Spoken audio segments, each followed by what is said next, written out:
একটা কথা জানেন, ল্যাং মারেন বারবার, যদি একবার ধরি তাহলে মনে করেন গুগল লাইন হালাই দেবো। যদি খেপটা যায় তা গুগুর মতন হালাই দেবো আপনারে। আপনার বলানের জায়গা থাকবে না। বঙ্গবন্ধু শেখ হাসিনা ভয় না, রাজপথ ছাড়ি না, শেখ হাসিনা আসবে। চট্টগ্রামের প্রবর্তক মুরুদ রোববার নভেম্বর 17 তারিখ মধ্যরাতে হঠাৎ জটিকা মিছিল করছে নিষিদ্ধ ঘোষিত ছাত্র সংগঠন ছাত্রলীগ ও আওয়ামী লীগের অঙ্গ সংগঠন যুবলীগের নেতাকর্মী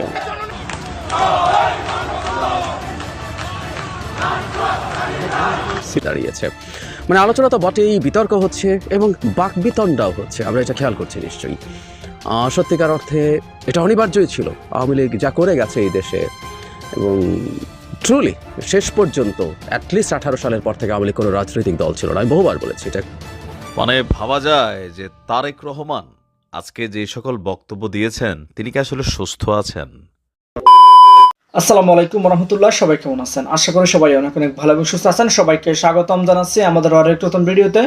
প্রতিদিনের মতো আমি আপনাদের রিয়াদ ফারুকি আবারও চলে আসলাম নতুন একটা ভিডিও নিয়ে। আজকের ভিডিও টাইটেল এবং থাম্বনেল দেখে ইতিমধ্যে ভিডিওর শুরুতে আপনারা কিছু অংশ বিশেষ দেখেছেন, ইতিমধ্যে বুঝতে পেরেছেন আজকের ভিডিওর মূল আলোচনা বা মূল বিষয়বস্তু কি। তো দর্শক, এই বিষয় নিয়ে আর বেশি বিস্তারিত বলবো না, কারণ বিস্তারিত বলতে গেলে ভিডিওটা অনেক লম্বা হয়ে যাবে। আমি সংক্ষেপে করার ক্ষেত্রে মূল আলোচনা চলে যাচ্ছে। তার আগে আপনার কাছে ছোট একটি অনুরোধ জানিয়ে রাখতে চাই, যদি আমাদের চ্যানেলটিতে এক নতুন থাকলে চ্যানেলটি সাবস্ক্রাইব করে সাথে থাকবেন। যদি ইতিমধ্যে সাবস্ক্রাইব করেছেন তাহলে আপনাদেরকে অসংখ্য ধন্যবাদ জানাচ্ছি। তো দর্শক, আর বেশি কথা না বলে আমরা ভিডিও ফুটেজগুলোর মাধ্যমে বাকি বিস্তারিত অংশগুলো দেখে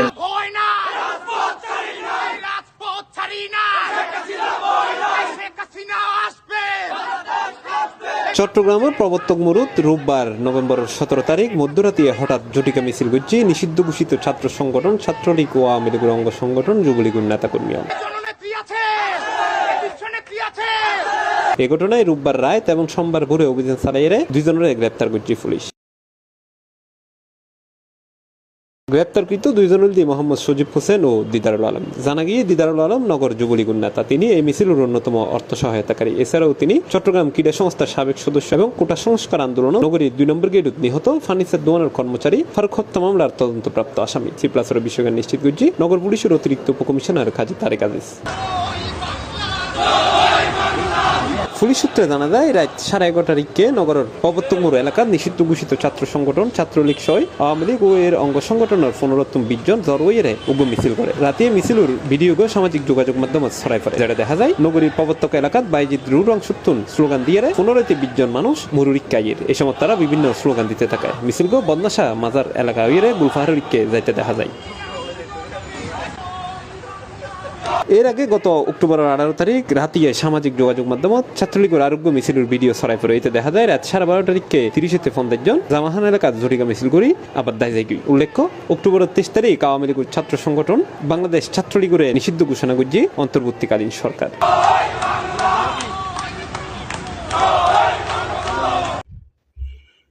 বাংলাদেশের ভবিষ্যৎ রাজনৈতিক প্রেক্ষাপটে আওয়ামী লীগের অবস্থান কি হবে সেটা গুরুত্বপূর্ণ আলোচনার বিষয় হয়ে দাঁড়িয়েছে। মানে আলোচনা তো বটেই, বিতর্ক হচ্ছে এবং বাকবিতণ্ডাও হচ্ছে, আমরা এটা খেয়াল করছি নিশ্চয়ই।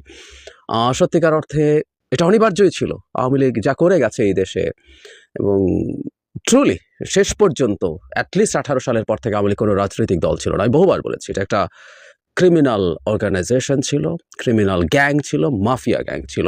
সো তার রাজনৈতিক অধিকার থাকা উচিত কি অনুচিত ইজ ভেরি মাচ রিলেভেন্ট। এবং যখন আমরা তাকে পরাস্ত করতে পেরেছি এবং তার প্রধানকে পালিয়ে যেতে বাধ্য করতে পেরেছি, তখন তাকে কেন নিষিদ্ধ করে দেওয়া হবে না, এই আলাপ আছে।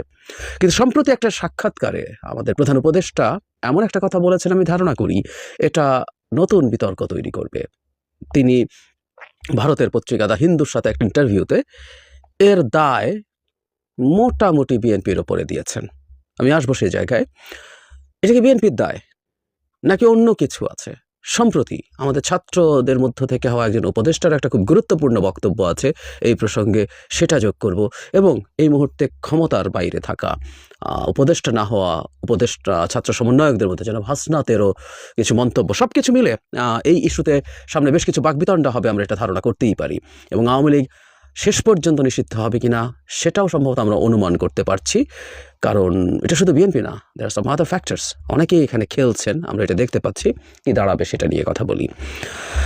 আমরা ডক্টর ইউনূস কি বলেছেন সেই কথায় আসব, এবং তার আগে জনাব হাসনাত যা বলেছেন সেটা নিয়ে একটু কথা বলি। তিনি একটা অনুষ্ঠানে খুব ক্লিয়ারলি বলেছেন এবং উনি বিএনপিকে ব্লেমও করেছেন কিছু ক্ষেত্রে। আমি একটু ওনার বক্তব্য পড়ি। হাসান আব্দুল্লাহ বলেন, এখন বলা হচ্ছে বিএনপির ভারপ্রাপ্ত চেয়ারম্যান তারেক রহমান সংস্কারের মূল প্রবক্তা, কিন্তু 28 অক্টোবর কিন্তু সফল হতে তাকে দেখা যায়নি, সেখানে সমাজের সব শ্রেণীর মানুষ অংশ নেয়নি। বিএনপি 28 অক্টোবর আমাদের মনে আছে এক বিরাট জনসভা করেছিল, যেটা আওয়ামী লীগ ছত্রভঙ্গ করে দিয়েছিল শক্তি প্রয়োগের মাধ্যমে। এটাকেই উনি সামনে ডেকে এনেছেন এবং ওখানে বিএনপিকে ব্লেম করা হচ্ছে, আমরা এভাবে বলতে পারি। কারণ হলো যে বক্তব্য তিনি দিয়েছেন সেটা এরকমই ইন্ডিকেট করে। তিনি বলেন, আওয়ামী লীগকে ব্যাকডোর দিয়ে সেটেলমেন্টে যাবেন। আপনারা যদি মনে করেন ব্যাকডোর চ্যানেল দিয়ে সমঝোতা করবেন, তাদের ব্যবসার অংশ হবেন, তাহলে মনে রাখি উই আর অলরেডি শহীদ। পিছিয়ে আসার কোনো সুযোগ নেই। যে রাজনৈতিক দলগুলো চিন্তা করছেন, আপনারা আমাদের ভুলে যাবেন না। ব্যাকডোর দিয়ে নিয়ে আসার কথা না। বিএনপি ট্রুলি আওয়ামী লীগকে নিষিদ্ধ করার পক্ষে তারা নন, এই ধরনের বক্তব্য দিয়েছেন, মন্তব্য করেছেন। এবং সম্প্রতি আবার একটা ইন্টারভিউতে যারা মির্জা ফখরুল ইসলাম আলমগীর এটা জনগণের হাতে ছেড়ে দিয়েছেন, বা তাদের বক্তব্যেও তারা বলছেন এটা জনগণ সিদ্ধান্ত নেবে। কিন্তু বিএনপি রাজনৈতিক দল নিষিদ্ধ করার পক্ষে নয়, এই ধরনের কথা বলেছেন। ছাত্রলীগ নিষিদ্ধ করার পরও বিএনপি এর বিভিন্ন পর্যায়ের নেতারা এই ধরনের মন্তব্য করেছেন, এটা আমরা দেখেছি।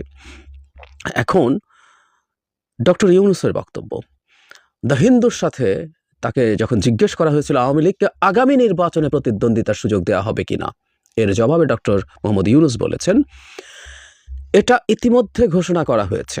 আমরা রাজনৈতিক দলের বিষয়ে সিদ্ধান্ত নিতে চাইনি। বিএনপি এটা করেছে, বলেছে সব রাজনৈতিক দল অবশ্যই নির্বাচনে প্রতিদ্বন্দ্বিতা করবে। সুতরাং যারা ইতিমধ্যে রায় দিয়েছে তারা ইতিমধ্যে রায় দিয়ে দিয়েছে। আমরা দেশের একটি প্রধান দলের মতামতকে উপেক্ষা করব না। স্পষ্টভাবে তিনি বলেছেন এটা বিএনপি বলে যেহেতু দিয়েছে, তাই তাদের রায়কে উপেক্ষা করবেন না। তাহলে আওয়ামী লীগের প্রতিদ্বন্দ্বিতা নিয়ে আপনার কোনো আপত্তি নেই? আমার একটা প্রশ্নের জবাবে ডক্টর ইউনূস বলছেন, কোনো একটি দল বা আরেকটি দলকে বেছে নেওয়ার জন্য আমি কোনো রাজনৈতিক ব্যক্তি নই, আমি রাজনীতিকদের আকাঙ্ক্ষাকে বাস্তবে রূপ দিতে সহায়তা করছি। সো ডক্টর ইউনূস স্পষ্টতই এই দায়িত্ব দায় যাই বলি না কেন বিএনপিকে দিয়েছেন, এবং হুইচ ইজ ট্রু। বিএনপি বেশ কয়েক দফা এই কথাটা দিয়েছেন। তিনি কি আসলে সুস্থ আছেন?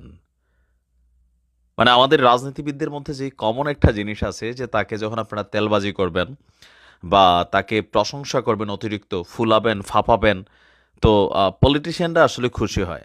তারেক রহমানও একসময় কিন্তু খুশি হইতো, কিন্তু দীর্ঘ 16 বছর বাংলাদেশের বাহিরে থেকে, দূর থেকে বাংলাদেশের পরিস্থিতি অবজার্ভ করে, আওয়ামী লীগ সরকারের পতনকে অবজার্ভ করে, এই পতনের পেছনের যেই কারণগুলো সম্ভবত সেগুলোকে অবজার্ভ করে বিএনপি এই টার্মে ক্ষমতায় আসার আগে যেই সিদ্ধান্তগুলো নিচ্ছে, প্রত্যেকটা সিদ্ধান্ত কিন্তু যথেষ্ট প্রশংসনীয়। সেম সিদ্ধান্তগুলো যদি আমাদের অন্যান্য রাজনৈতিক দলগুলোও নেয়, দেন একটা পারফেক্ট আউটপুট আসবে। তবে তারেক রহমানের এমন কর্মকাণ্ডকে আমি সাধুবাদ জানাই, বাট অনেকে বলছেন যে তিনি ঠিক আছেন কিনা। ঠিকই আছেন, বা পৃথিবীতে রাজনীতি এই লেভেলেই চলে। এগুলো বাংলাদেশে আমাদের অতিরিক্ত তেলবাজির কারণে নেতা এমপিরা জনগণের মানে কি বলা হয়েছে, তারা সেবকের জায়গায় তারা মালিকানা দাবি করে বসে আর কি। ঘটনা হচ্ছে দুইটা। প্রথমত, আজকে তারেক রহমান সাহেবের জন্মদিন।